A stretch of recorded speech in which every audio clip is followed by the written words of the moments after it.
गीता श्लोक व्याकरण में आप सभी का स्वागत है। गीता जी आप सभी की मनोकामनाएं पूर्ण करें, ये मेरा कामना है। श्रीमद् भगवत गीता के अंदर हम लोग प्रथमोध्याय संजय वाचन में चल रहे हैं और इस तरह से प्रथम अध्याय के हम लोग 14वें श्लोक पार कर चुके हैं और 15वें श्लोक पर हम लोग पहुंच चुके हैं। इस तरह से संजय जो राजा धृतराष्ट्र के महामंत्री थे, वे अपने राजा को युद्ध क्षेत्र का आंखों देखा हाल बता रहे हैं राजा को, और इस तरह से 14वें श्लोक तक बता चुके हैं संजय, और 13वें श्लोक तक दुर्योधन के पक्ष का वर्णन बताए राजा धृतराष्ट्र को, और 14वें श्लोक से अब पांडवों के पक्ष का वर्णन सुना रहे हैं राजा से। और इस क्रम में संजय राजा धृतराष्ट्र से बता रहे हैं, और जिस तरह से 14वें श्लोक में संजय बताए कि हे महाराज, जब युद्ध भूमि में बड़े महान और सुंदर सुसज्जित श्वेत वर्णों के घोड़ों से युक्त और बड़े उत्तम बड़े महान सबसे ऊंचे दर्जे का रथ पर सवार भगवान श्री नारायण और अर्जुन ने भी शंख बजाए, ये 14वें श्लोक में बताए थे संजय राजा धृतराष्ट्र को। और इस तरह से अब संजय यहाँ बताते हैं 15वें नंबर का श्लोक, और इस तरह से देखिए क्या बताते हैं श्लोक पर आप लोग ध्यान दीजिए। संजय बताते हैं, पांचजन्यम हर्षिकेशो देवदत्तम धनंजय पौंड्रम दंडवो महाशंखम भीमकर्मा वीरपुत्र। इस तरह से पांचजन्यम हर्षिकेशो देवदत्तम धनंजय पौंड्रम दंडवो महाशंखम भीमकर्मा वीरपुत्र। इस तरह से संजय 15वें श्लोक में बताते हैं, और संधि विच्छेद देख लीजिए यहाँ पर दिया हुआ है।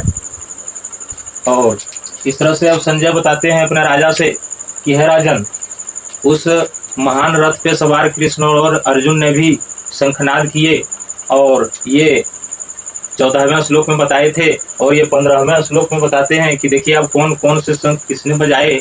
तो यहाँ पर सर्वप्रथम पांचजन्यम, तो ये पांचजन्यम एक शंख का नाम है, और इसी पांचजन्य शंख को सर्वप्रथम भीष्म जी के तरह, जिस तरह से दुर्योधन के पक्ष में सर्वप्रथम भीष्म जी शंख बजाए, उसी तरह से पांडवों में सर्वप्रथम नारायण भगवान कृष्ण ने शंख बजाए और उन्हें बार बार वंदना। और इस तरह से अब यहाँ से गीता का शुरुआत होने लगा है, और अब भगवान विराजमान हो चुके हैं युद्ध भूमि में, और पहले शंख भगवान के मुखारबिंद से बज रहे हैं। और ये संजय राजा धृतराष्ट्र को बता रहे हैं कि हे राजन, जनार्दन भगवान श्री कृष्ण ने पांचजन्य नामक शंख बजाए। ये पांचजन्य जो शंख है, इस पांचजन्य शंख एक असुर था, बहुत बड़ा दैत्य था, और वे इतने विशाल उसका शरीर था कि वे कभी पराजित नहीं होता था, और वे सभी को हरा देता था, सभी देवताओं को पराजित कर देता था।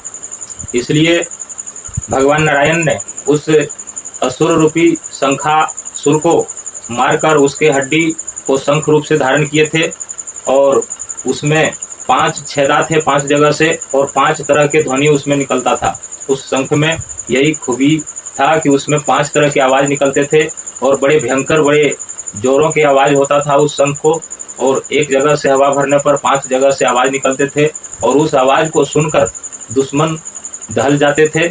ये खूबी था उस शंख में। और उसी शंख को हमारे भगवान श्री कृष्ण जी ने सर्वप्रथम कुरुक्षेत्र में बजाए पांडवों की तरफ से, जिस तरह से कौरवों की तरफ से भीष्म जी ने शंख बजाए, और उसी तरह से अब पांडवों के पक्ष से देखिए स्वयं भगवान श्री हरि शंख बजा रहे हैं। आप सभी उन प्रभु को वंदना कीजिए और आपकी मनोकामनाएं पूर्ण हो। तो इस तरह से पांचजन्य नामक शंख बजाए भगवान श्री कृष्ण ने, पांचजन्यम हर्षिकेशो। और ये पांचजन्य का मतलब आप लोग समझे, और हर्षिकेशो, तो हर्षिकेश बोला जाता है उनको जो किसी के भी हृदय की बात को जाने समझे, और इसी के लिए यहाँ हर्षिकेश शब्द आया है कि सभी के अंतरात्मा को जानने वाले के लिए यहाँ हर्षिकेश शब्द आया है। और अब कहते हैं कि वे प्रभु जो सभी की आत्मा को जानते हैं, ऐसे प्रभु ने स्वयं पांडवों के पक्ष से कुरुक्षेत्र में शंख बजाए, और उस शंख का नाम क्या था? पांचजन्य नामक शंख था। तो ये हर्षिकेशो मतलब भगवान नारायण ने, श्री कृष्ण जी ने बजाए। और देवदत्तम धनंजय, और देवदत्त नामक शंख, देवदत्त नामक शंख, उस शंख का नाम था देवदत्त, और वह शंख अर्जुन को दिए थे इंद्र जी ने। जिस समय इंद्रलोक में जाकर के अर्जुन ने विनाश कवच को नाश करके और इंद्र जी को मुक्त कराए थे और सभी देवताओं को मुक्त कराए थे, सभी देवताओं को वे पराजित करके रखते थे, वह असुर, और उसका नाम विनाश कवच था, जिसको अर्जुन ने जाकर के यहाँ से संहार किया। और इस खुशी में इंद्र जी ने अर्जुन को देवदत्त नामक शंख दिए थे, और उसी देवदत्त नामक शंख को धनंजय, धनंजय से बोध होता है अर्जुन का। और अगले श्लोक में माधव और अर्जुन आया था, और अब यहाँ पर देखिए ऋषिकेश और धनंजय नाम आ रहे हैं, इसलिए अर्जुन के 10 नाम भी हैं। और इस तरह से ये धनंजय भी एक नाम है अर्जुन का। और कहते हैं कि धनंजय नाम क्यों पड़ा अर्जुन को, क्योंकि उन्होंने जब राजसूय यज्ञ कर रहे थे तो सभी राजाओं को जीतकर और बहुत काफ़ी धन इकट्ठे किए थे, और वह धन का कोई सीमित परिमाण बताया नहीं जा सकता था, इसलिए उन्हें धनंजय भी नाम पड़ गया था उसी समय, क्योंकि धन पर अधिकार उनका हो गया था। इसलिए धनंजय नाम किनका है, महाराज अर्जुन के हैं। और इस तरह से वे अर्जुन जी ने कौन से शंख बजाए, तो बजाए देवदत्त नामक शंख। और उसके बाद अब नीचे के श्लोक में ध्यान दीजिए, नीचे के लाइन का, और इस तरह से पौंड्रम दधमो महासम शंखम भीम कर्मा विरकोदर। अब कहते हैं कि पौंड नामक शंख, पौंड नामक एक शंख था जो बहुत बड़े, बहुत विशाल आकृति था, उसका बहुत बड़े आकार का था, जो एक छोटा मोटा पर्वत के तरह आकार था उसका, उस शंख का दधमो महाशंखम भीम कर्मा विरकोदर।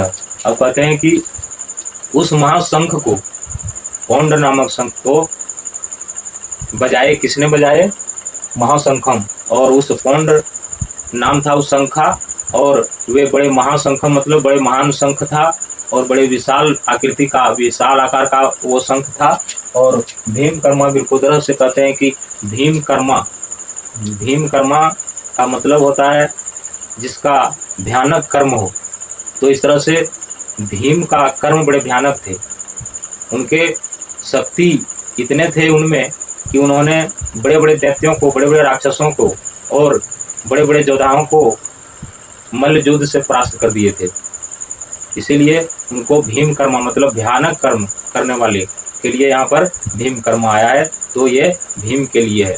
अब भीम में आघासुर का, हिडम्ब का, जटासुर का और कीचक का वध कर दिए थे भीम ने अकेला ही, इसलिए उनका नाम भीम कर्मा भी पड़ गया था। और यहाँ पर भीम कर्मा ने वे बड़े जो पौंड नामक शंख विशाल आकृति का था उनको बजाए भीम ने। और अंतिम यहाँ देखिए विरकोदर आया है, तो ये विरकोदर भीम के लिए ही आया है। ये भीम कर्मा से तो आप समझें कि जिनका कर्म भयानक हो, बड़े विशाल कर्म हो, उसके लिए यहाँ भीम कर्मा आया है। और विरकोदर, और विरकोदर का मतलब भीम। अब विरकोदर भीम का नाम क्यों पड़ा, थोड़ा सा इसको भी जान लीजिए।